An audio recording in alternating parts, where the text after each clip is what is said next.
മാർക്കറ്റിങ്ങിൻ്റെ ഒരു നിലയ്ക്ക് സാറ്റലൈറ്റ് ഇവിടെ ഒരു വളരെ ഘടകമാണ്, മുഖ്യ ഘടകമാണ്. അത് പക്ഷേ സാറ്റലൈറ്റിൻ്റെ നമ്മൾ ഇപ്പോൾ ടി വി എന്നുള്ളൊരു ചാനൽസ് എന്നുള്ളൊരു മീഡിയ നമുക്ക് ലൈഫിൽ ഇപ്പോൾ ഒരു ഇന്നവേറ്റബിളായിട്ടുള്ള സാധനമാണ്, നമുക്ക് അൺഅവോയ്ഡബിളാണ്. കാരണം ഒരിക്കലും ഒരാൾക്കും ഡിനൈ ചെയ്യാൻ പറ്റാത്ത ഫാക്ടറാണ്.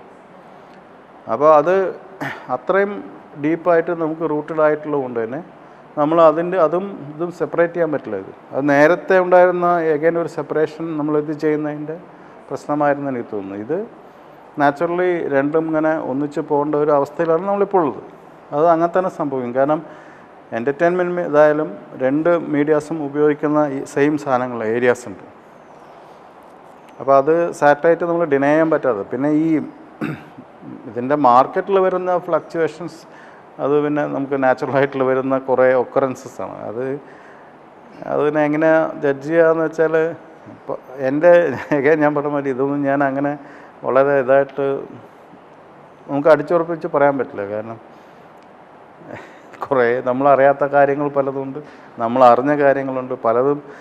പിന്നെ ഒറ്റ പ്രശ്നമേ ഉള്ളൂ, ഞാൻ കണ്ടിട്ട് പലതും മിസ്ഇൻഫോംഡ് ആണ് ആൾക്കാർ. കാരണം ഇപ്പോൾ എല്ലാവർക്കും ഇപ്പോൾ എനിക്ക് വേണമെങ്കിൽ എനിക്ക് തോന്നുന്ന ഒരു വാർത്ത പ്രചരിപ്പിക്കാൻ എളുപ്പം നെറ്റിൽ കയറിയിട്ട് ബ്ലോഗിലൂടെയോ അല്ലെങ്കിൽ ഫേസ്ബുക്കിലൂടെയോ എനിക്ക് സോഷ്യൽ മീഡിയാസ് ഇത്രയെല്ലാം ഉണ്ട്. ഞാനിപ്പോൾ എൻ്റെ സിനിമ മേജർ ഹിറ്റാണെന്ന് പറഞ്ഞ് ഞാൻ അടിച്ചു കഴിഞ്ഞാൽ പലരും അറ്റ്ലീസ്റ്റ് ഇതിലൊരു 100 പേര് കാണുകയാണെങ്കിൽ 5 പേരെങ്കിലും വിശ്വസിക്കും ആ സിനിമ ഹിറ്റാണ്. ഇപ്പോൾ എൻ്റെ സിനിമ അതേപോലെ തന്നെ വേറൊരാൾ ഒരു സിനിമ ഫ്ലോപ്പാണെന്ന് പറഞ്ഞിട്ടാൽ ഇതിൽ 100-ൽ 5-10 പേര് വിശ്വസിക്കും ആ സിനിമ ഫ്ലോപ്പാണ്. ഈ 10 പിന്നെ അതിൻ്റെ പെർസെൻറ്റേജ് കൂടിയും കുറഞ്ഞും കൊണ്ടിരിക്കും. അപ്പോൾ ഇതിനനുസരിച്ച് ആൾക്കാർ മിസ്ഇൻഫോംഡ് ആയിട്ട് വരിക, അതാണ് ഒരു മേജർ ഡിഫക്റ്റായിട്ട് എനിക്ക് തോന്നുന്ന ഒരു സാധനം ഇതിൻ്റെ. കാരണം പല സിനിമകളും നമുക്കറിയാം, സക്സസ് ആയ സിനിമകൾ അല്ലെന്ന രീതിയിലും സക്സസ് ആവാത്ത സിനിമകൾ മേജർ ഹിറ്റ്സ് ആണെന്ന രീതിയിലും അത് പ്രൊപ്പഗാൻഡ ചെയ്യുന്നത് മാത്രമാണ് നമ്മുടെ ഇഷ്യൂ. അപ്പോൾ അത് മാർക്കറ്റിൽ പലപ്പോഴും വേറെ രീതിയിൽ കുഴപ്പങ്ങളുണ്ടാക്കുന്നുണ്ട്.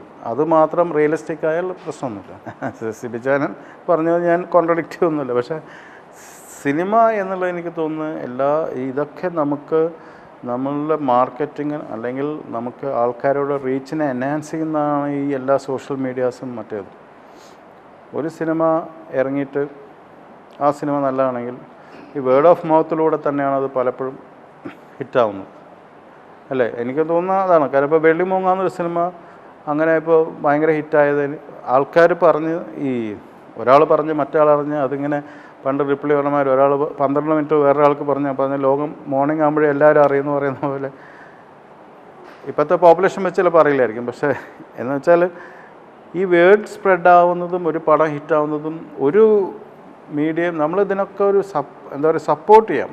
നമ്മൾ ഈ കൊടുക്കുന്ന പബ്ലിസിറ്റീസും ആൾക്കാരെ ഫസ്റ്റ് അവെയറായിട്ട് തിയേറ്ററിൽ ഇങ്ങനെ ഒരു സിനിമയുണ്ട് എന്ന് ആദ്യം മനസ്സിലാക്കണം. അതിന് ഇത് ഭയങ്കരമായിട്ട് ഹെൽപ്പ് ചെയ്യും. നമ്മൾ കൊടുക്കുന്ന പ്രൊമോഷൻസ്, ചാനൽ പ്രൊമോഷൻസ്, ബാക്കി സോഷ്യൽ മീഡിയാസിലൂടെ എല്ലാം ഹെൽപ്പ് ചെയ്യും. പിന്നെ ആ സിനിമയുടെ ആറ്റിറ്റ്യൂഡ് ആൾക്കാരെ മനസ്സിലാക്കി തയ്യാറെടുക്കും. അവർ സിനിമ കാണാൻ പോകുമ്പോൾ തന്നെ ഇതുപോലുള്ളൊരു സിനിമയാണെന്ന് ഏകദേശ ധാരണയിൽ വെച്ച് പോയി അതിനെയും സർപ്രൈസ് ചെയ്യുന്ന സിനിമയാകുമ്പോഴാണ് പലപ്പോഴും മേജർ ഹിറ്റാവുന്നത്, അല്ലെങ്കിൽ ചിലപ്പോൾ മേജർ ഡിസാസ്റ്റർ ആവുന്നത്. അപ്പോൾ അതൊക്കെ ഹെൽപ്പ് ചെയ്യും എന്നല്ലാതെ ഒരു സിനിമ തന്നെയാണ് ഒരു സിനിമയുടെ ഏറ്റവും നല്ല മാർക്കറ്റിംഗ്. ആ സിനിമ തന്നെയാണ് ആ സിനിമയുടെ ഏറ്റവും നല്ല marketing point. Unique selling property എന്ന് പറയുന്ന USP എന്ന് പറയുന്ന സാധനം അത് ആ സിനിമ തന്നെയാണ്. ആ സിനിമ ഫസ്റ്റ് കണ്ട് ആൾക്കാരെ എഫക്റ്റ് ചെയ്യുന്ന, അല്ലെങ്കിൽ 1-2 ദിവസത്തിനുള്ളിൽ ആൾക്കാരിൽ എങ്ങനെ ഒരു തരംഗം സൃഷ്ടിക്കുന്നുള്ളതാണ് മേജർ. അതെനിക്ക് തോന്നുന്നില്ല ഒരു മീഡിയ അങ്ങനെ, അല്ലെങ്കിൽ അത്രയും ഡെസ്പറേറ്റ് ആയിട്ടുള്ള ഒരു വെഞ്ചൻഫുൾ ആയിട്ടുള്ള ഒരു ആറ്റിറ്റ്യൂഡ് ഇല്ലെങ്കിൽ നശിപ്പിക്കാൻ ബുദ്ധിമുട്ടാണ്. സംവിധായകൻ്റെ കലയാണ് കൂടുതൽ. കാരണം ഇതൊരു കൂട്ടായ്മയുടെ പ്രോഡക്റ്റാണ്. പക്ഷേ അൾട്ടിമേറ്റ്ലി നമുക്ക് സംഭവിക്കുന്നത് വെച്ചാൽ ഒരു ഡയറക്ടർ ഒരു സിനിമയിൽ തീരുമാനിച്ചാൽ എന്ത് മാറ്റങ്ങൾ വേണമെങ്കിൽ വരുത്താൻ പറ്റും. ആ വരുന്ന മാറ്റങ്ങൾ ഓരോ സിനിമയ്ക്കനുസരിച്ചിരിക്കും ഈ പറഞ്ഞ ചോദ്യത്തിന് ഉത്തരം. ഒരു സിനിമയുടെ ആ ഡയറക്ടറുടെ കലയാണോ അല്ലയോ എന്ന് നമുക്ക് സിനിമ കണ്ടാലാണ് ഏകദേശം മനസ്സിലാവുക. കാരണം അല്ലാതെ ജനറലായിട്ട് സിനിമ കൂടുതൽ ചായ്വുള്ളത് സംവിധായകൻ്റെ ഈസ്തറ്റിക്സിലേക്ക്. കാരണം ഈ സംവിധായകനാണ് പലപ്പോഴും ബാക്കി ഇപ്പോൾ ഒരു സ്ക്രിപ്റ്റ് ചൂസ് ചെയ്യുന്ന സംവിധായകനാണ്. ആക്ച്വലി നമുക്ക് ഒരു തിയററ്റിക്കലി സ്പീക്കിംഗ് ആ സംവിധായകന് ആ സ്ക്രിപ്റ്റ് ഇഷ്ടപ്പെടണം, അതിൻ്റെ സ്ക്രീൻ പ്ലേ ഇഷ്ടപ്പെടണം, പിന്നെ അതിന് ആര് ഇത് ചെയ്യണം എന്നുള്ള സിനിമാറ്റോഗ്രാഫർ ആവണമെന്നുള്ളതൊക്കെ മിക്കവാറും സംവിധായകനാണ്. അപ്പോൾ കാരണം ഡയറക്ടർ എന്ന് വെച്ചാൽ എല്ലാം ഏത് രീതിയിൽ പോകണമെന്ന് ഡയറക്റ്റ് ചെയ്യുന്ന ഒരു ആളായതുകൊണ്ട് നാച്ചുറലി സംവിധായകൻ്റെ കല എന്ന് പറയുന്ന ഒരു ഇൻക്ലിനേഷൻ ഉണ്ടാവും. പക്ഷേ ഒരു കൂട്ടായ്മ തന്നെയാണ് സിനിമ. കാരണം എല്ലാവരും നേരത്തെ പറഞ്ഞ പോലെ എല്ലാവരും കോൺട്രിബ്യൂഷൻ ഉണ്ട്, അത് നമുക്ക് ഡിനൈ ചെയ്യാൻ പറ്റില്ല.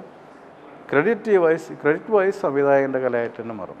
പക്ഷേ അത് നമ്മൾ പറയുന്നത് സിനിമയുടെ ഈ ഒരു സിനിമ ഓടിയാൽ സംവിധായകന് മാത്രമല്ല, അതിലെ ആക്ടേഴ്സിനും വളരെ ബെനിഫിഷ്യലാണ്, അതിലെ എല്ലാ ടെക്നീഷ്യൻസിനും ബെനിഫിഷ്യലാണ്.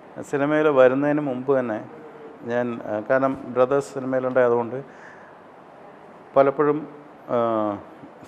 സ്റ്റുഡിയോസിൽ പോയി അവരുടെ വർക്കിംഗ് ആറ്റിറ്റ്യൂഡൊക്കെ വളരെ ചെറുപ്പം തൊട്ട് കണ്ടിട്ടില്ല. അത് കഴിഞ്ഞ് പിന്നെ ഒരു പ്രായം കഴിയുമ്പോഴാണ് 10-15 വർഷം ഇത് കണ്ട ശേഷമാണ് ഞാൻ ആദ്യമായിട്ട് 20 വർഷത്തോളം അത് കണ്ട ശേഷമാണ് ഞാൻ സിനിമയിലേക്ക് വരുന്നത്. അത് കഴിഞ്ഞ് ഇപ്പോൾ 10-25 വർഷമാകുമ്പോൾ വരുന്ന മാറ്റം ഇതൊക്കെ നാച്ചുറലായിട്ടുള്ള ഒരു സാധനം മാത്രമാണ്, അല്ലാതെ നമ്മളങ്ങനെ കമ്പയർ ചെയ്തിട്ട് കാര്യമില്ല. എനിക്ക് പലപ്പോഴും തോന്നിയിട്ടുള്ള, ഇപ്പം ഞാൻ എന്നൊരു വ്യക്തി, ഞാനൊരു ഗ്രൂപ്പിൽ പലപ്പോഴും പഴയ ആൾക്കാരോട് അങ്ങനെ ഒന്നിച്ച് വർക്ക് ചെയ്തിരുന്നു. അത് കഴിഞ്ഞ് പുതിയ ഗ്യാപ്പ് വരുമ്പോൾ ഒരു ജനറേഷൻ ഗ്യാപ്പ് ഉണ്ടാവും. അതുകൊണ്ട് തന്നെ അവർക്ക് നമ്മളോട് തോന്നുന്ന ചിലപ്പോൾ ചില ആൾക്കാർ ഔട്ട് ഓഫ് റെസ്പെക്റ്റ്, ചില ആൾക്കാർ ഔട്ട് ഓഫ് ഒരു ഏജ് ഫാക്ടർ, അങ്ങനെ പല കാര്യങ്ങളും നമ്മൾ കണ്ടിട്ട് നമ്മളോട് ആകർഷിക്കണം. അപ്പം നമ്മളത് മിസ്ജഡ്ജ് ചെയ്യണം. അവർ പലപ്പോഴും അങ്ങനെ ഒരു കൂട്ടായ്മയില്ല എന്ന്. പക്ഷെ ഇപ്പോൾ നോക്കൂ, ഇപ്പോഴും ഫ്രണ്ട്സ് സർക്കിളാണ് ഇപ്പോൾ നിറയെ സിനിമയിലുള്ളത്. ഒരു സർക്കിൾ ഓഫ് ഫ്രണ്ട്സ് ജോയിൻറ്റ് കൂട്ടായ്മയോടെ ചേർന്ന് ചെയ്യുന്ന സിനിമകൾ നിറയെ വരുന്നുണ്ട്. അപ്പോൾ എന്താ കൂട്ടായ്മയില്ല എന്ന് നമുക്ക് പറയാൻ പറ്റില്ല.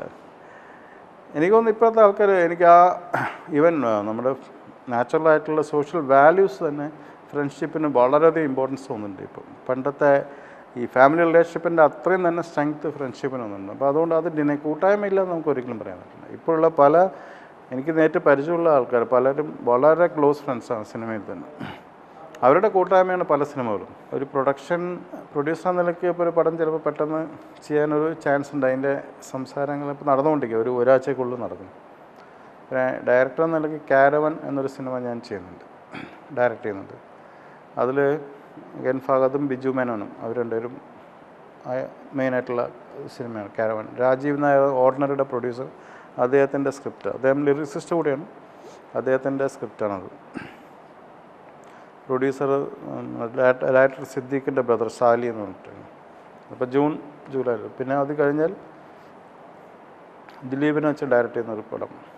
ഇതാണ് ഇപ്പോൾ നിൽക്കുന്ന ഒരു പ്രോജക്റ്റ്.